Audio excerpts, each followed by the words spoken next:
Kembali di Anju Sore pemirsa, puluhan anggota Satpol PP mengejar dan memukul wasit serta hakim garis saat turnamen badminton dalam rangka Hari Jadi Sulawesi Selatan ke-354 di Gedung Olahraga Kantor Gubernur Sulawesi Selatan, Kota Makassar. Permasalahan bermula saat wasit dan hakim garis di turnamen tersebut diduga tidak tegas dalam memimpin pertandingan.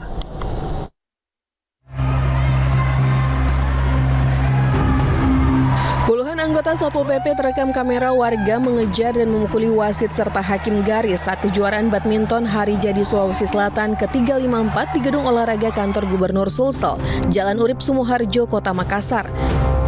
Kericuhan terjadi di akhir pertandingan antara tim Satpol PP dengan tim Bapelit Bangda. Meski tim Satpol PP memenangkan laga, namun saat pertandingan wasit diduga tidak tegas lantaran bola yang seharusnya masuk dalam garis dianggap keluar.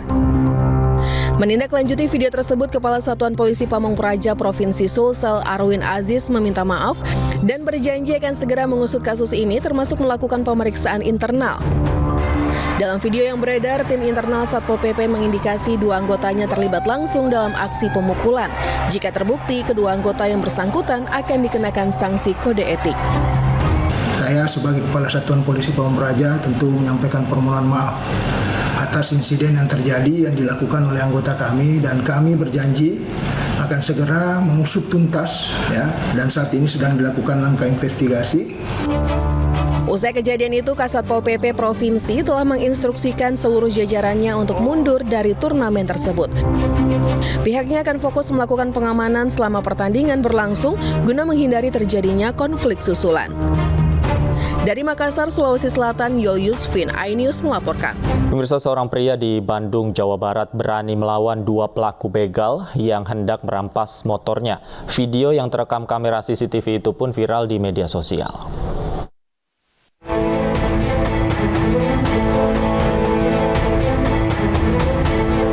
Inilah detik-detik rekaman CCTV yang merekam aksi berani Muhammad Fadlin Auzini, seorang pria berusia 22 tahun melawan dua pelaku begal yang hendak mengambil motornya. Fadlin melawan kedua begal bersenjata tajam tersebut dengan menggunakan tangan kosong. Peristiwa yang terjadi di Jalan Komplek Taman Cibaduyut Indah, Kecamatan Dayakolot, Kabupaten Bandung, Jawa Barat ini bermula ketika Fadlin tengah berkendara untuk membeli makanan. Namun selama di perjalanan, Fadlin merasa dirinya diikuti oleh dua orang. Mengetahui hal itu, Fadlin kemudian memberanikan diri untuk berhenti dan menanyakan maksud kedua orang yang mengikutinya. Tetapi ketika berhenti, kedua pelaku begal tersebut langsung mencoba mengambil motor korban. Aksi baku hantam pun tak terhindarkan. Aksi berani Fadlin melawan para begal tersebut pun membuahkan hasil. Korban berhasil mempertahankan sepeda motornya, namun sayang, korban harus kehilangan ponselnya dan terluka di bagian tangan. Langsung ya spontan aja gitu, langsung ngelawan. Soalnya kan dia juga nggak tega, masa saya tega gitu ke dia. Itu yang disasarnya kendaraannya? Iya, kendaraan. Kalau misalkan emang mau ngambil HP, mungkin pas dia bawa kunci motor saya dibuang. Cuman pas saya tidurin motor, dia juga ikut ke motor saya, mau ngambil motor saya. Korban saat ini sudah melaporkan peristiwa pembegalan ini ke petugas kepolisian. Korban berharap petugas kepolisian dapat segera menangkap para pelaku begal tersebut. Dari Kabupaten Bandung, Jawa Barat, Erik Fahrizal, iNews melaporkan.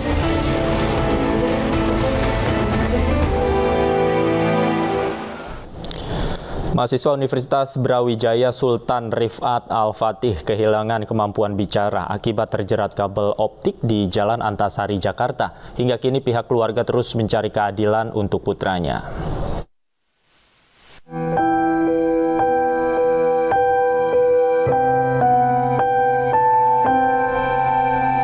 Sultan Rifat Al-Farih, mahasiswa Universitas Brawijaya ini tidak lagi bisa bernafas melalui hidung dan mulut. Agar bisa menghirup oksigen, ia kini menggunakan alat bantu yang terkalung di lehernya. Tidak hanya itu, Sultan juga tidak bisa makan dengan normal. Aku benar-benar pas aku denger itu benar-benar sedih banget kan. Aku kira kayak banyak hal yang bisa kita lakuin dari sebelumnya. Jadi setelahnya ada banyak hal lain. Ternyata ada, ya kita kan nggak tahu ya, ada kecelakaan juga ya. Jadi ya bukan cerita yang kita pengen gitu. Penderitaan Sultan bermula sejak 7 bulan lalu saat ia menghabiskan libur semester di Jakarta. Ketika melintas di Jalan Pangeran Antasari, leher Sultan terjerat kabel optik yang tersangkut di sebuah mobil SUV. Sultan pun terjatuh hingga tak sadarkan diri. Sejak saat itu, hidup pemuda 20 tahun ini berubah. Dan kini pihak keluarga terus menuntut keadilan dari perusahaan kabel fiber optik yang telah merenggut masa depan putra mereka. Kalau untuk dengan Bali Tower saat ini sih belum ada satu progres yang signifikan, dalam artian supaya diketahui bahwa sampai saat ini kami keluarga Sultan itu belum menerima 1 rupiah pun, apapun itu bentuknya, tidak ada. Upaya-upaya yang kami harapkan adalah upaya kekeluargaan untuk menyelesaikan ini. Cepat kita selesaikan baik-baik. Sekali lagi cepat kita selesaikan baik-baik. Saya harapkan dari manajemen Bali Tower bisa bertemu saya atau mengundang saya untuk kemudian kita berbicara terkait dengan data dan fakta anak saya ini. Keluarga berharap agar Sultan segera pulih agar bisa kembali meraih cita-citanya.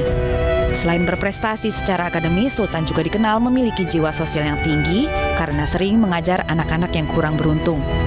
Namun sejak seutas kabel optik menjerat ke lehernya, hidup Sultan berubah. Dari Jakarta, Jamar Haenda, Yudi Richard, iNews melaporkan.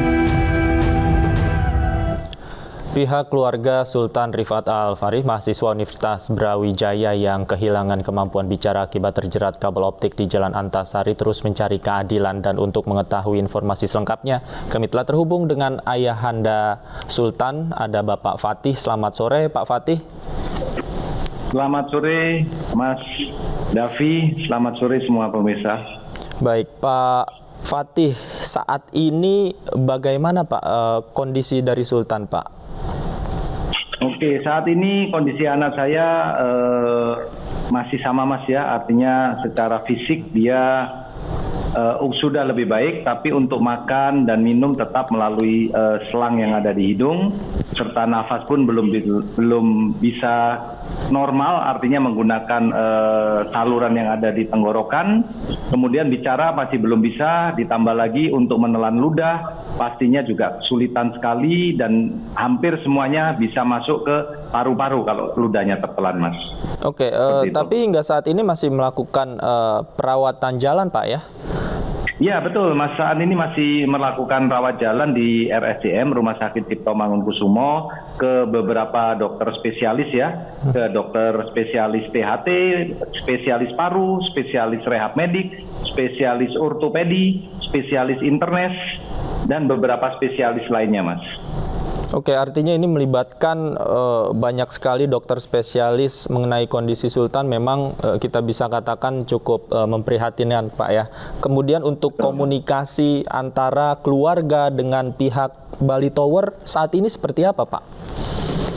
Ya, saat ini komunikasi tetap dari kami mengharapkan adanya penyelesaian secara kekeluargaan. Kami masih menunggu. Sekali lagi kami masih menunggu dari mereka karena sudah 2 bulan lebih lah ya. Kami ini sudah berikhtiar mencoba untuk minta bertemu dengan tim manajemen mereka untuk bisa berdiskusi dengan kepala dingin dengan baik. Paling tidak janganlah kami dikirimi perwakilan atau pihak ketiga pengacara ke rumah kami. Karena kami sendiri juga personal, perorangan yang mengharapkan penyelesaian secara kekeluargaan saja. Tapi sampai detik ini ternyata belum ada komunikasi yang terjalin lagi dari pihak mereka, Mas. Oke, artinya sebelumnya sudah ada yang pernah datang ke rumah, Pak ya, dari pihak Bali Tower. Apa yang disampaikan ketika itu? Ya, mereka sudah datang tepatnya hari Jumat kemarin, Jumat minggu lalu, pagi, jam 7 pagi. Mereka datang 5 orang ke rumah saya untuk meminta stop pemberitaan media, karena selama ini kan media banyak merilis kejadian Sultan anak saya. Mereka minta di stop selama 1 minggu. Kemudian mereka juga meminta kepada saya untuk stop, jangan membuat laporan dulu ke kepolisian selama 1 minggu ini. Mereka mau berjanji akan menyelesaikan masalah ini secara kekeluargaan. Itu Mas. Terus kemudian ya kami ikuti karena kami lihat itikat baik secara kekeluargaan kami, itu yang kami harapkan. Itu Mas. Oke. Sorenya jam 4 sore mereka juga datang kembali ke rumah saya hari Jumat hari yang sama untuk menyampaikan keputusan manajemen bahwa mereka manajemen provider tersebut sudah menyetujui untuk memberikan sejumlah uang kepada kami, tapi kemudian kami tidak bisa menerima begitu saja karena bukan ini yang kami harapkan. Yang kami harapkan adalah datanglah atau temui saya atau undang saya akan datang untuk bertemu manajemen mereka, kemudian kita bicara data dan fakta anak saya seperti apa, setelah itu baru kita bicara terkait dengan nominal pertanggungjawaban sesuai dengan data dan fakta itu. Bukan datang langsung memberikan sejumlah uang, saya tolak Mas. Oke, artinya Anda menolak itu Pak ya, karena tidak sesuai dengan harapan Anda? Bukan sesuai harapan dalam arti nominalnya, tapi caranya, etikanya, bukan ini penyelesaiannya. Penyelesaiannya adalah ayo duduk bersama kita bicara dulu data dan fakta. Baru kalau perlu minta saran pendapat dari ahli, dokter yang merawat berapa lama anak saya ini akan dirawat, kemudian prosentase kesembuhannya berapa persen. Nah setelah itu baru kita bicara soal pertanggungjawabannya. Saya rasa ini jauh lebih fair, tidak ada masing-masing pihak yang merasa diperas ataupun dirampok, karena kami juga tidak mau melakukan itu, dan saya pun juga tidak akan berharap lebih besar lagi kalau memang para ahli memang sudah memutuskan angka yang memang relevan dengan keadaan anak saya Mas. Itu yang saya harapkan. Oke, kemudian kami juga dapat informasi Pemprov DKI Jakarta katanya memanggil pihak Bali Tower khususnya terkait dengan kabel-kabel yang semraut di jalan. Apakah Anda juga mendengar informasi ini? Tanggapan Anda? Saya hanya mendengar dari media saja Mas, tapi aktualnya seperti apa saya juga belum mengetahuinya, karena sampai saat ini pun saya hanya melihat di media terkait dengan pemberitaan itu, termasuk banyak sekali statement-statement di media dari pihak Pemda DKI juga, tapi dari mereka pun kan belum juga mengklarifikasi ke saya ataupun melihat anak saya, jadi ya saya tidak tahu apa-apa itu Mas. Oke, baik. Terima kasih Bapak Fatih. Kita pantau terus Pak, nanti perkembangannya seperti apa. Terima kasih sekali lagi, kami turut prihatin Pak. Tetap semangat, semoga Ananda Sultan tetap semangat dan bisa kembali pulih seperti semula. Terima kasih Pak Fatih. Terima kasih, mohon dukungannya semua masyarakat Indonesia. Baik, terima kasih Pak Fatih, selamat sore. Terima kasih, selamat.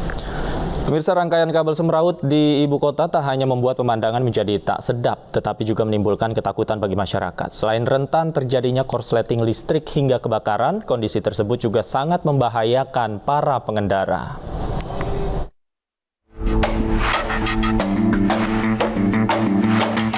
Beginilah kondisi rangkaian kabel yang ada di Jalan Gunung Sahari Raya, Jakarta Pusat.